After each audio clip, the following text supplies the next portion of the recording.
One of the most important figures in the success of the LGBTQ rights movement was actually anti-LGBTQ. In the 70s, there were some cities that passed ordinances that added sexual orientation to their anti-discrimination laws, right along with race, gender, and religion. 1877, Miami-Dade County was one of those places. So in enters Anita Bryant. Anita Bryant was a famous singer for songs you've never heard, but she was on the Ed Sullivan Show, she was on TV a lot. So she sees her local government add sexual orientation to the list of things you can't discriminate against, and she is horrified. So she starts a campaign called Save the Children. The campaign argued that's going to normalize being gay, and then the gays are going to recruit our children and ruin our families. Just the most typical homophobic tropes. And she's a celebrity, so she gets a ton of momentum behind this campaign. She gets enough signatures to force a referendum vote, and the voters repeal the ordinance, delivering what looked like a huge win for the anti-LGBT movement. But here's the thing: when there's progress, there's usually pushback. Pushback elicits further change. So what happened was Anita Bryant brought so much attention to this local issue in Miami, got national attention on the news and in the papers, on late night talk shows, and shone a light on this issue across the country.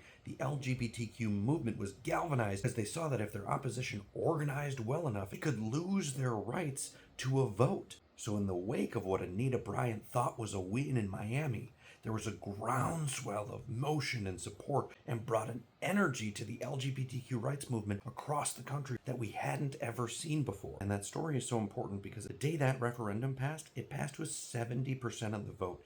It looked like a devastating blow to the LGBTQ rights movement. But if we zoom out and we look at the whole history, we know that that moment had a huge impact on a national landscape. That's so important to remember. We are experiencing losses right now. The LGBTQ community, especially the trans community, is losing rights. Remember in history how that pendulum swings. When hate pushes back against progress, there is a groundswell of support from the goodness inside of most people. And it feels like our rights are eroding away. Remember the history of Anita Bryant. Every movement for progress and rights has had moments that feel like steps backwards, but we keep marching forward.